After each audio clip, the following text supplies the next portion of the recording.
नमस्कार। आज बात यूपीएस की।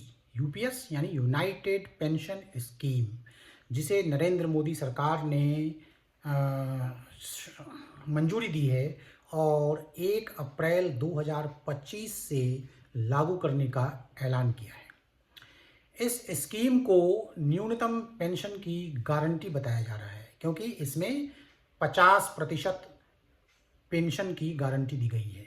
50% रिटायरमेंट से 12 महीने पहले कर्मचारी ने जो वेतन लिया है उसके औसत का 50%, इतने पेंशन की गारंटी दी गई है। ये गारंटी पुरानी पेंशन स्कीम, जिसे ओपीएस कहते हैं, उसमें थी, तो उसको एक तरह से बहाल कर दिया गया है। लेकिन जो सबसे बड़ी खूबी थी ओपीएस की, और जिसे लेकर सरकारी कर्मचारी उसे लागू किए जाने की मांग करते रहे और कई राज्यों ने इसे लागू किया भी, कांग्रेस शासित राज्यों ने, वो है कि यह पेंशन कर्मचारी के बिना किसी योगदान के दी जाती थी। मतलब सारी जिम्मेदारी सरकार की थी, सारा पैसा सरकार देती थी।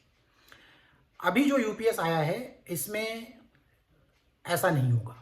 इसमें सरकार अपना योगदान करेगी और कर्मचारी अपना योगदान करेंगे, जैसे कि न्यू पेंशन स्कीम एनपीएस में होता रहा है। अंतर सिर्फ इतना हुआ है कि सरकार अपना योगदान 14% से बढ़ाकर 18.5% कर देगी। कर्मचारी पहले की तरह 10% योगदान करते रहेंगे। अपने वेतन का 10% जो है वो कर्मचारी भुगतान करेंगे और बाकी जो है सरकार करेगी, 14 से 18.5%। उसके बाद एक और शर्त है कि 25 साल कम से कम आपको सर्विस में पूरे करने होंगे। 25 साल की सर्विस अगर आपने कर ली तो आपको लास्ट 12 महीने के सैलरी का एवरेज जो होगा उसका 50% पेंशन मिलेगा। अगर आपने 25 साल पूरे नहीं किए तो व्यवस्था ये है कि न्यूनतम 10 साल तो करना ही पड़ेगा। अगर आपने 10 साल कर लिया है तो आपको 10,000 रुपये पेंशन की गारंटी है। अगर 10 साल से ज़्यादा लेकिन 25 साल से कम है तो फिर वो आपके साल के आधार पर गणना करके आपका पेंशन जो है वो तय किया जाएगा। एक और जो व्यवस्था है इसमें, वो फैमिली पेंशन को लेकर है। फैमिली पेंशन को 50% से बढ़ाकर 60% कर दिया गया है। मतलब जब एम्प्लॉय की पेंशनर की मौत हो जाती है तो इमीडिएटली उसके निकट आश्रित को जो पेंशन उसे मिलती थी उसका 60% मिला करेगी। अभी ये 50% थी, तो 10% का इजाफा यहाँ भी हुआ है। एक और जो फ़ायदा दिया गया है वो ये है कि ग्रेच्युटी की रकम के अलावा एक मुश्त रकम दी जाएगी, और इस एक मुश्त रकम की गणना जो है आपकी सेवा के साल के आधार पर होगा। आपके वेतन का 10वां हिस्सा हर 6 महीने पर इस फंड के लिए जुड़ेगा। जैसे आपने अगर 20 साल नौकरी की, आपने 25 साल अगर नौकरी की तो 50 बार जो है वो जुड़ा होगा। मतलब एक साल में 2 बार, हर 6 महीने पर जुड़ा होगा। आपके वेतन का 10वां हिस्सा इसमें जुड़ता जाएगा। और ये सारी जो रकम है इस पर आपको महंगाई का भी, मतलब पेंशन जो है, न्यूनतम पेंशन हो या फैमिली पेंशन हो, इस पर महंगाई का जो असर होता है, जो डीए मिलती है, अभी मिलता है, वो डीए भी मिला करेगा। जिस भी तरह से अभी जो सर्विस में जो एम्प्लॉई हैं उनको जिस तरह से डीए मिलता है, पेंशनर को भी उसी गणना के आधार पर डीए मिला करेगा। तो ये जो है बड़ी घोषणाएं हैं पीआईबी ने जो रिलीज जारी की है, इसमें मुख्य रूप से इन घोषणाओं को ही बताया गया है। और ये इसकी जो डिटेलिंग है कि जो अगर आपने 10 साल से 25 साल के बीच में सर्विस की है, 25 साल पूरे नहीं हुए हैं, तो जो गणना होगी उसका आधार क्या होगा, वो सब बातें जो हैं आगे हो सकता है सरकार साफ करे। सरकार ने ये कहा है कि इस व्यवस्था की वजह से उसके ऊपर जो बोझ बढ़ेगा वह बोझ करीब करीब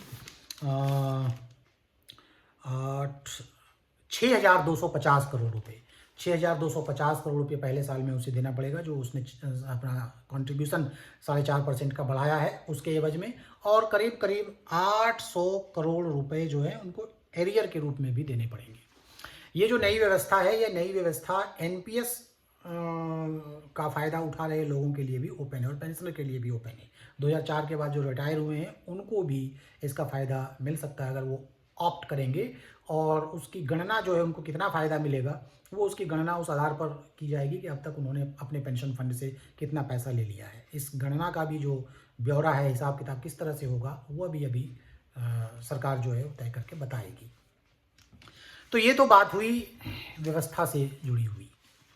अब जो सवाल है, सवाल ये है कि इसे माना जा रहा है सरकार का एक बड़ा यू टर्न, और पिछले कुछ ही महीनों में अगर देखें तो ये कम से कम तीसरा बड़ा यू टर्न सरकार का माना जा रहा है। अभी पहले हमने देखा बजट में जब सरकार ने टैक्स से संबंधित इंडेक्सेशन सिस्टम की बात की थी, उसको वापस किया, और फिर दोनों ऑप्शन रखा लोगों के, टैक्स पेयर्स के लिए।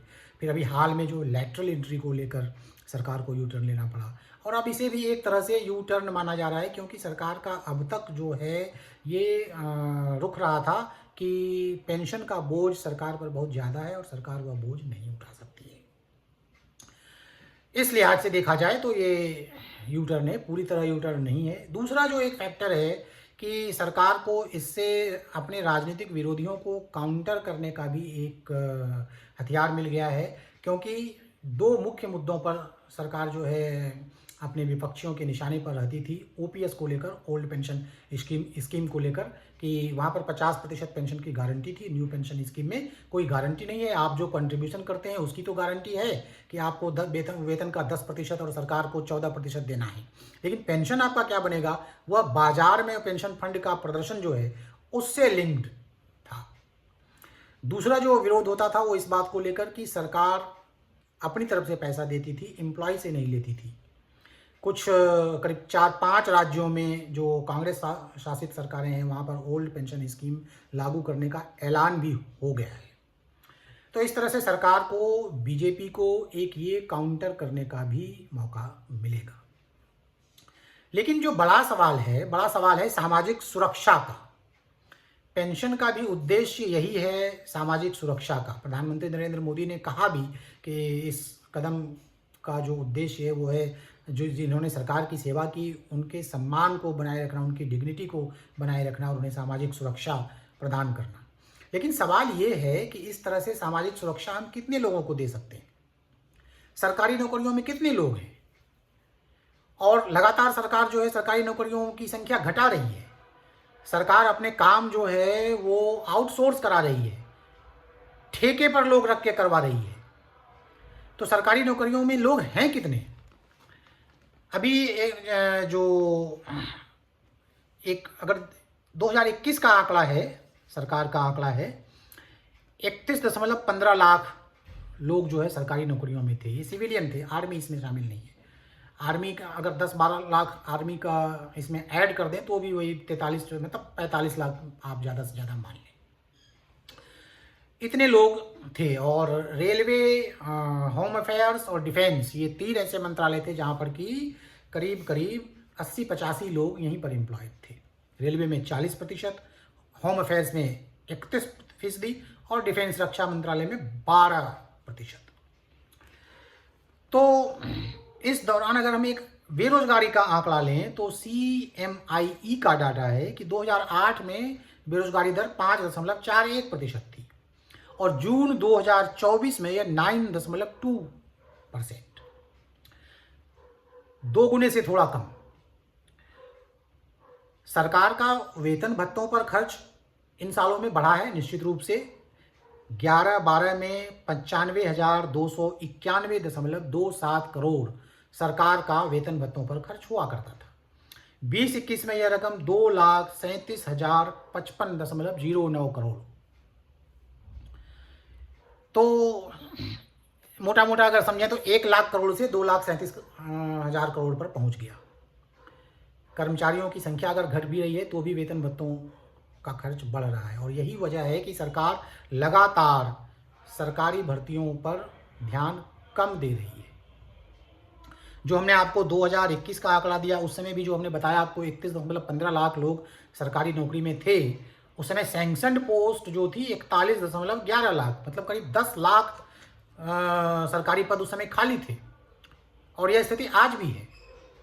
और सरकारी नौकरियों के लिए जो मारामारी है वो आप देख रहे हैं। अभी ताज़ा उत्तर प्रदेश में जो सिपाहियों की भर्ती हो रही है उसमें कितने पदों के लिए कितने अभ्यर्थी आए हुए हैं, इससे आपको अंदाज़ा लग सकता है। तो सामाजिक सुरक्षा जो है ज़्यादा से ज़्यादा लोगों को कैसे उपलब्ध कराई जाए, सवाल ये है, और सरकार को इस पर सोचने की ज़्यादा ज़रूरत है। और अगर इस पर सोचे तो हो सकता है कि पेंशन की ज़रूरत भी ना पड़े। जो आज सबसे ज़्यादा खर्च होता है लोगों का, वो किस पर खर्च होता है? पढ़ाई पर, इलाज पर। ऐसी व्यवस्था बनी हुई है कि सरकारी शिक्षा तंत्र कमज़ोर होता जा रहा है और निजी शिक्षा तंत्र हावी होता जा रहा है, मजबूत होता जा रहा है, और गुणवत्ता जो है उसकी लगातार कम होती जा रही है। हर साल आप ऐसी रिपोर्ट पढ़ते होंगे, देखते होंगे, जहाँ पर कि कॉरपोरेट सेक्टर ये कहता है कि जो ग्रेजुएट होकर लोग आ रहे हैं हमारे पास, वो इस लायक हैं ही नहीं कि हम उन्हें नौकरी दे सकें। तो अगर सरकार शिक्षा की व्यवस्था कर दे तो आदमी अपनी नौकरी करने के कार्यकाल में इतनी बचत कर लेगा कि उस बचत से वो रिटायरमेंट के बाद के जो खर्चे हैं, मुख्य रूप से खर्चा क्या है, खाना और इलाज, मुख्य खर्च, तो वो वहन कर सकता है। और इलाज की भी व्यवस्था अगर सरकार ऐसी करे जहाँ पर कि मरीज लूटे नहीं जाएं, इलाज सस्ता हो और सुगम हो और प्रभावी हो, तो ये सबसे बड़ी सामाजिक सुरक्षा होगी। आज जरूरत है इस पर बात करने की, क्योंकि सामाजिक सुरक्षा अगर आप देना चाहते हैं, जैसा कि इस ऐलान के साथ प्रधानमंत्री ने कहा, तो वो जब तक आप ज़्यादा से ज़्यादा लोगों तक नहीं देंगे, तब तक इसका सही मकसद कामयाब नहीं होगा। पेंशन के नाम पर जो सरकारी नौकरियों को छोड़ दीजिए, आप पेंशन के नाम बाकी जो लोग हैं, आप कई तरह के पेंशन देती है सरकार, जैसे वृद्धावस्था पेंशन को ही उदाहरण के लिए आप ले लीजिए, कहीं 500, कहीं 400, कहीं 1000, कहीं 1500। इतने पैसे में कैसे गुजारा होगा? प्राइवेट नौकरियों में जो लोग हैं उनको पेंशन की कोई व्यवस्था है नहीं। अगर वो इस तरह के बाजार में जो उपलब्ध है पेंशन स्कीम, उसमें अगर निवेश वो नहीं करें, तो जो अनऑर्गेनाइज्ड सेक्टर में है उनके लिए कोई व्यवस्था नहीं है। तो असली राहत तो तभी होगी जब आप बच्चों की पढ़ाई और लोगों के इलाज की समुचित, आसान और सस्ता व्यवस्था कर सकें।